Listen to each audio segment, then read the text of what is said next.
चहा घेणारस का तू? नाही नको. त्यांनी त्यांच्यापुरताच केलेला दिसतोय. तसंच दिसतंय. तुला हवाय का? करते मी. हवं तर करून देते. नाही नको. बर. काय करतेस तू? अगं भजी करायची मनात होती, खावीशी वाटते. अगं बाई, काही गोड बातमी आहे का? नाही ग.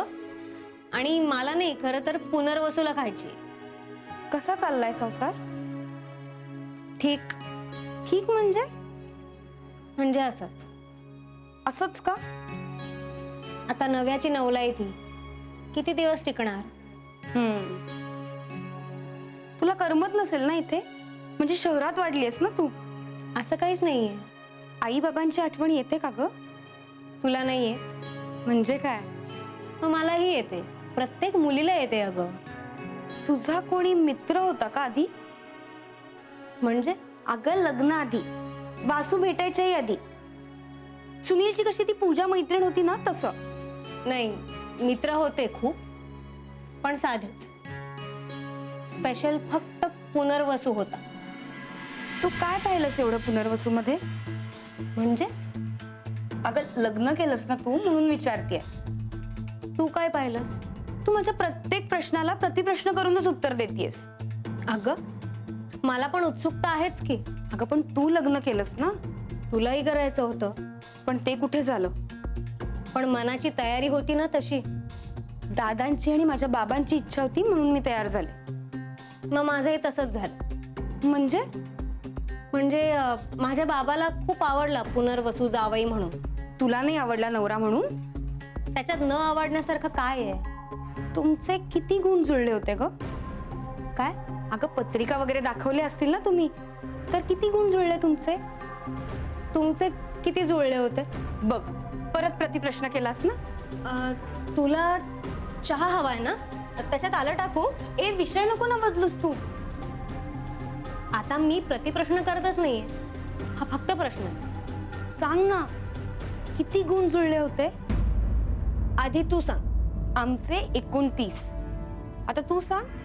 अरे बापरे, काय झालं? ते पुनर्वसूला कांदा भजी हवी आहे का बटाटा भजी का मिक्स, हे विचारलंच नाही मी. मिरची भजी आवडतात त्यांना. मिरची भजी? नाही, तरी एकदा विचारतेस, नाहीतर नंतर ओरडायचा. हा, आलेच मी.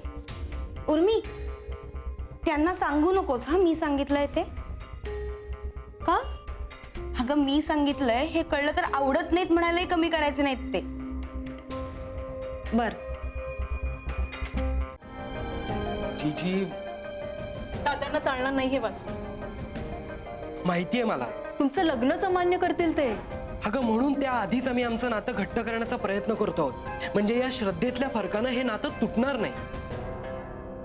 बरं झालं कुमुद असताना तुम्ही बोलला नाही. तिच्या काही पोटात नाही राहत ना. मला पण सांगायला नको होतं तुम्ही. आमचा विश्वास आहे तुमच्यावर. ही गोष्ट खूप नाजूक आहे ग. दादांना हार्ट अटॅक येईल ऐकलं तर. हो. घरात कुणाला सांगू नका, कुणालाच नको.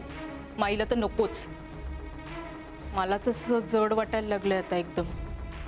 तुमच्या लग्नात कन्यादान तरी केलं होतं का तुझ्या आईबाबांनी?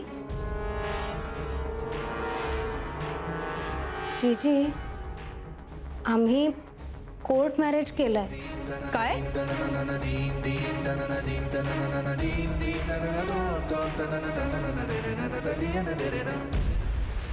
हिने मला पत्रिकेचं काहीच सांगितलं नाही. मी 2दा विचारलं तरी तिने चतुराईने टाळलं. त्याचाच अर्थ काहीतरी पत्रिकेत दोष असणार. खडाष्टक योग असेल का मृत्यू योग असेल, काहीतरी असणार. त्याशिवाय ही एवढं लपवणार नाही. मला कळलंच पाहिजे पत्रिकेचं काय आहे. काही लपवते एवढं? का यांनी दादांना लग्नाला बोलवलं नाही, सांगितलं पण नाही? गुपचूप उरकलं याचा अर्थ काहीतरी भानगड आहे. मला ते शोधलंच पाहिजे. हे मला आधी का नाही सुचलं? उगाच ते कुमुद आणि आदितीच्या नादी लागले.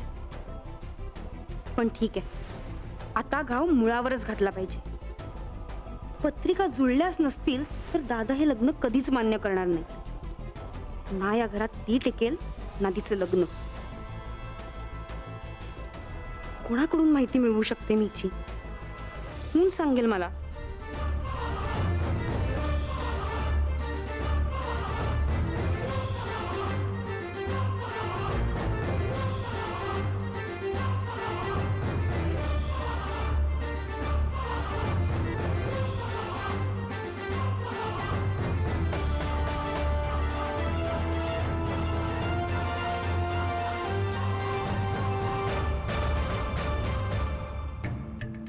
हो, सुनीलनं कळवलं ना आम्हाला. अहो, सुनील पसंत आहे का म्हणून काय विचारताय? पुनर्वसू, रामचंद्र, मी, हे आमचं सगळ्यांचं फार चांगलं मत आहे सुनील बद्दल. हो ना, नंदिनीचं ना? हो. अहो, काय झालंय, आमचीच जरा गडबड चालली आहे. म्हणजे आधी महाआरती झाली, मग मठाचीच काही काही कामं होती, त्यामुळे तिच्याशी सविस्तर असं नीट बोलताच आलं नाही त्या गडबडीत. हो नाही अहो, आणि कसं होतं की आता माझ्या पोटची मुलगी असती तर मी तिच्या वतीनं तुम्हाला सांगितलं असतं, पण ही लोकाची लेक, हिच्या वतीनं आम्ही परस्पर कसं सांगणार, नाही का? हो, पण तुमच्या समंजसपणाचं कौतुक मात्र करावं तेवढं थोडं आहे हो. अशी सासू मिळावी प्रत्येक मुलीला. हो हो, खरंय. आता आपली ही लेक परक्याच्या घरी नांदत असते, तेव्हा तिच्या सासूनं तिच्याशी कसं वागावं असं आपल्याला वाटतं, तसंच आपण आपल्या सुनेशी वागू लागतो. हा समंजसपणा येतोच आपोआप, हे मात्र खरंय. हो, कळवते ना. अहो, शेवटी काय, ब्रह्मदेवानं ज्याची जिथे लग्नगाठ बांधली असेल तिथेच त्याचं जमणार ना. हो बर, नक्की कळवते. हो हो बर.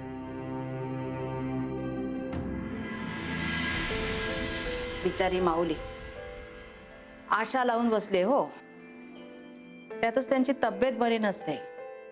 किती त्रास त्या जीवाला. आता काय करायचं आपण? मला वाटतं नंदिनीशी एकदा बोलून घ्यायला हवं आपण. हो तर हो, नाहीतर नाही, जे काही असेल ते सांग म्हणावं. तसं कळून टाकू आपण त्यांना. खरंय, त्यांचा बिचाऱ्यांचा जीव टांगणीला लागला असणार. त्यांनी त्यांच्या बाजूने मुलाला होकार द्यायला लावला, पण आपल्याकडूनच गाडं अडलं. नाही, होणार नसेल तर निदान आपण त्यांना मोकळं तरी करूया. काय बाई, किती मनसुबे केले होते. आता जे होईल ते स्वीकारण्याची मनाची तयारी करूया.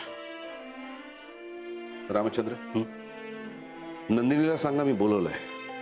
काय तो सोक्ष मोक्ष लावून टाकूया आत्ताच. ठीक आहे.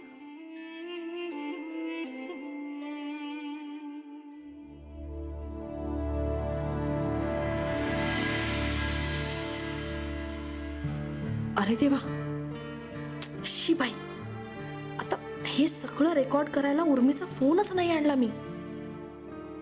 आता काय करू? हे नेमकं बोलायची आणखीन पुन्हा माझ्याकडे काहीच नाहीये सिद्ध करायला. नको नको, त्यापेक्षा आता काहीच बोलायला नको. आता ना सतत उर्मीचा फोनच घेऊन फिरलं पाहिजे. रागवलायत का?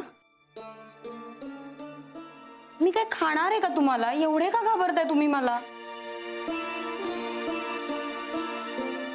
कोणासाठी आहे हा चहा? मी तुला काहीही सांगणार नाहीये.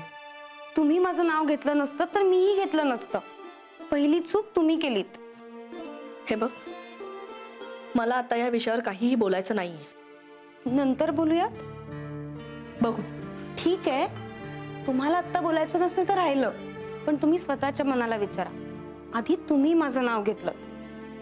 कसं आहे ना, माकडीण बुडायला लागली की ती स्वतःच्या पिल्लाला सुद्धा पायाखाली धरून स्वतःचा जीव वाचवायला मागे पुढे बघत नाही. मी तर माणूस आहे ना. हे बघ, आपण हे सगळं आत्ता नको बोलायला. ठीक आहे, तुम्ही सांगा. उगाच मनात गैरसमज नको. तुझं जरी कर्मठ घरामध्ये लग्न झालं तरी तुझी तत्व तू अजून सोडली नाहीयेस, हे त्यांना दाखवून द्यायचं. आणि तू तर देवाधर्माचं कशाला करशील? लहानपणापासून तुझ्यावर तर तसे संस्कारच नाहीयेत. सवाश नाहीस ना, देवाला हळदी कुंकू वाहा आणि नमस्कार कर. काय ग, देवावर विश्वास आहे ना तुझा?